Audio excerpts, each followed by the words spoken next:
جو لوگ امام جماعت کے بالکل پیچھے کھڑے ہیں وہ براہ راست امام جماعت کی تکبیرۃ الاحرام کے بعد تکبیر پڑھ کے جماعت میں شامل ہو جاتے ہیں۔ اب اس کے بعد دائیں طرف بھی لوگ تکبیر پڑھتے ہوئے شامل ہوتے جائیں گے، بائیں طرف کے لوگ بھی تکبیر پڑھتے ہوئے جماعت میں شامل ہوتے جائیں گے، اور پیچھے بھی اسی طرح سے ہیں کہ اب تین طرف سے لوگ جماعت کے ساتھ ملتے جائیں گے، تکبیر پڑھتے جائیں گے، اور اس طرح سے صرف یہ دقت کرنی ہے کہ آپ سے پہلے جو شخص یا دائیں طرف متصل یا بائیں یا پیچھے آپ سے پہلے والا شخص جماعت میں شامل ہو چکا ہو تو تب اس کے توسط سے آپ شامل ہو سکتے ہیں۔ تو اگر آپ دوسری صف میں ہیں، پہلی صف والے ابھی تک جماعت میں شامل نہیں ہوئے تو آپ تکبیر نہ کہیں۔ اگر آپ دائیں طرف سے امام جماعت سے متصل ہیں تو آپ کے جو ہے دائیں طرف صف میں جو بیٹھا ہے، جو امام جماعت کی طرف سے جو ہے دائیں طرف کو ہیں، وہ اگر جماعت میں شامل نہ ہوا تو آپ اس وقت تک انتظار کریں کہ وہ جماعت میں شامل ہو جائیں، تکبیر پڑھ کے پھر آپ شامل ہو جائیں۔ یہ بات اتنی سی ہے، کوئی مشکل بات ہے نہیں ہے۔ آپ نے دیکھنا ہے کہ میں کس کے توسط سے جماعت کے ساتھ متصل ہو رہا ہوں۔ تو دیکھیں فاصلہ 1 میٹر سے کم ہونا چاہیے، امام اور ماموم کے درمیان، ماموم اور ماموم کے درمیان بھی۔ تو جو لوگ امام جماعت سے 1 میٹر سے کم کے فاصلے پر ہیں وہ سب امام جماعت سے براہ راست متصل ہیں۔ اب وہ 3 افراد ہو سکتے ہیں، ایک فرد ہو سکتا ہے، 4 افراد بھی ہو سکتے ہیں اگر جو ہیں نزدیک بیٹھے ہوں تو وہ لوگ جو ہیں امام جماعت کی تکبیر کے فوراً بعد کہہ سکتے ہیں تکبیر۔ اب اس کے بعد دائیں طرف بھی یکی بعد دیگری اسی طرح تکبیر پڑھتے جائیں، پیچھے بھی اور دائیں طرف بھی۔ یہ مسئلہ ہے۔ اگر آپ نے دیکھا کہ آپ کے سامنے سے بھی آپ متصل نہیں ہے، یعنی آپ کے سامنے جو بیٹھا ہوا ابھی تک جماعت میں شریک نہیں ہوا، یا آپ سے پہلے جو دائیں طرف یا بائیں طرف جو ہیں جماعت کے وہ شامل نہیں ہوا تو آپ تکبیر نہ کہیں، انتظار کریں کہ وہ بھی شامل ہے، پھر آپ تو یکی بعد دیگری شامل ہونا چاہیے، متصل ہوتے جائیں گے یکی بعد دیگری۔ تو آج کا مسئلہ بھی مہم ہے جو عرض کرنا چاہوں گا، وہ امام جماعت سے پہلے رکوع میں جانے کا مسئلہ ہے، جو کہ صحیح نہیں ہے۔ جان بوجھ کر امام جماعت سے پہلے رکوع میں جانا حرام ہے۔ اگر حرام کی عظمت کو سمجھتا ہو کہ فعل حرام ہے، یہ جان بوجھ کر جانے میں یہ خطرہ ہے کہ اگر جان بوجھ کر گیا اول تو فعل حرام انجام دیا، دوسرا وہ دوبارہ جماعت میں نہیں آ سکتا ہے اسی نماز میں، اب وہ فرادہ ہو جاتا ہے، اس کی نماز فرادہ ہو جاتی ہے، اب وہ جماعت سے کٹ جاتا ہے۔ اب اس کے بعد اگر اس نے فرادہ کے وظیفے پر عمل کیا، یعنی اپنی نماز کو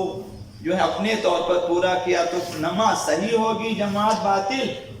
لیکن اگر پھر بھی جماعت کے ساتھ ساتھ پڑھنا چاہا تو جماعت بھی اور نماز دونوں باطل ہو۔ لہذا یہ کہ مسئلہ عرض کر دیتا ہوں کہ جان بوجھ کر امام سے پہلے رکوع میں چاہے یہ کام انجام دے، اس طرح سے کہ متابعت امام، اقتداء امام، متابعت امام سیدت نہ کرے، دیکھنے والے کو یہ اندازہ ہو کہ یہ جماعت کے ساتھ نہیں جا رہا، تو پھر احتیاط واجب کی بنا پر اس کی جماعت باطل ہو جائے گی، یعنی وہ شخص جماعت سے خارج ہے، نماز جماعت میں شامل نہیں ہے، صرف نماز میں ہے، وہ جماعت نہیں ہے، تو احتیاط واجب کی بنا پر اس کی جماعت باطل ہو جائے گی۔ لیکن اگر فرادہ کے وظیفے پر عمل کیا تو اس کی نماز صحیح ہو جائے گی۔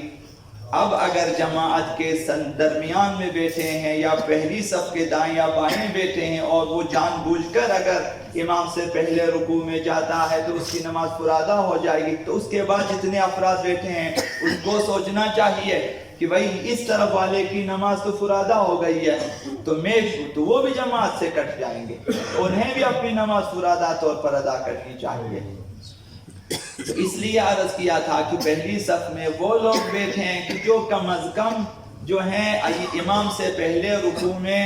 نہ جاتے ہوں، امام سے پہلے رکوع سے نہ اٹھتے ہوں، امام سے پہلے سجدے میں نہ جاتے ہوں،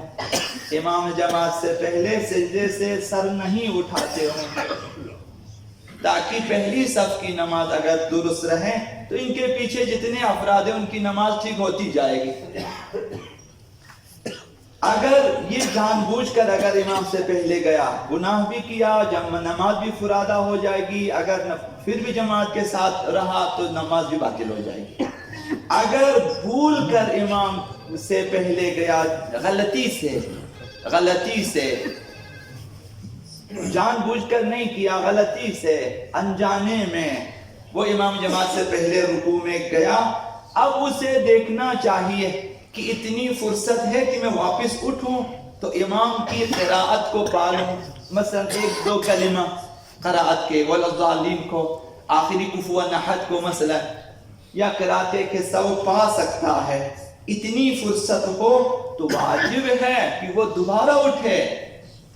دوبارہ رکوع سے اٹھے اور ذکر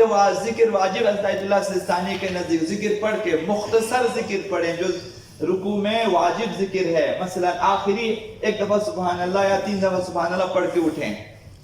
یہ جو آپ غلطی سے گئے ہیں، چاہیے کہ رکوع میں ذکر واجب کو پڑھ کر سر کو اٹھا لیں، پھر امام کے ساتھ رکوع میں جائیں، دوبارہ امام کے ساتھ رکوع میں جائیں۔ اس دوسری رکوع میں ذکر مستحب ہے، چونکہ پہلے رکوع میں جو غلطی سے گیا ذکر پڑھ لیا ہے، دوسرے رکوع مستحب ہے کہ پھر ذکر پڑھیں اور امام کے ساتھ باقی نماز کو انجام دیں تو اس کی نماز صحیح ہو جائے گی۔ لیکن اگر اتنی فرصت نہ ہو اس کے پاس کہ اگر میں اٹھا تو امام آئے گا رکوع میں اور میں نہیں اٹھ سکتا، تو اس صورت میں اگر اسے پتا ہو کہ میں اگر ذکر پڑھنا شروع کیا، میں ذکر پڑھوں گا تو پھر امام جو ہے میرے بعد رکوع میں آ جائے گا اور میں واپس جا کر امام کے ساتھ رکوع میں نہیں مل سکتا، اور یہ پھر امام کی متابعت نہیں رہے گی، تو لازم ہے کہ متابعت کو ترک کرے، کہ واپس آ کر امام کے ساتھ جانے کو بھول جائے، چھوڑ دیں اور اسی رکوع میں اسی حالت میں باقی رہے تاکہ امام اس کے ساتھ آ کر ملے، امام جماعت آ کر بولا، پھر ذکر پڑھ کر نماز کو امام جماعت کے ساتھ انجام دے۔ یہ انشاءاللہ سمجھ گیا ہوگا۔ غلطی سے اگر گیا، اگر فرصت ہے واپس آئیں امام کے ساتھ رکو، اگر فرصت نہیں اسی جگہ رکے رہیں تائین کہ امام آپ کے ساتھ آ کر ملے۔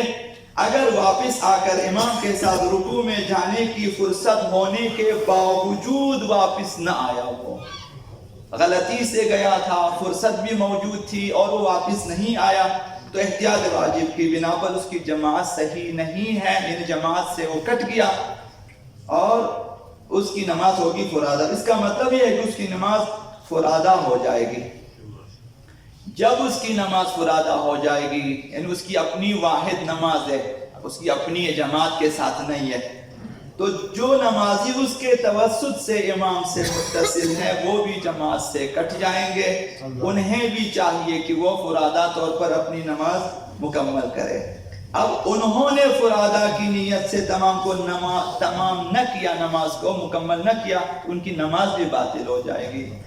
بہرحال یہ خطرے والے مسائل ہیں، تھوڑی سی دقت کرنی چاہیے، معمولی سی دقت، لہذا عرض کرنا یہ ہے کہ خود کو اپنے کنٹرول میں رکھیں اور بالکل ہوشیاری کے ساتھ کہ کہیں امام سے پہلے تو نہیں جا رہا میں، نہ جائیں۔ ابھی امام اگر رکوع سے اٹھنے میں دیر کر دیا، پیچھے سے ذکر پڑھنا شروع کر دیتے ہیں، یعنی دیر ہو رہی ہے، آپ آرام سے بیٹھیں تسلی سے کہ امام اٹھے۔ یہ جو تکبیرات امام جماعت کے لیے مستحب ہے کہ بلند آواز سے پڑھیں، اسی لیے ہے کہ مأموم متوجہ ہو جائے کہ امام رکوع میں گیا ہے، امام رکوع سے اٹھا ہے، امام سجدے میں گیا ہے، امام سجدے سے اٹھے،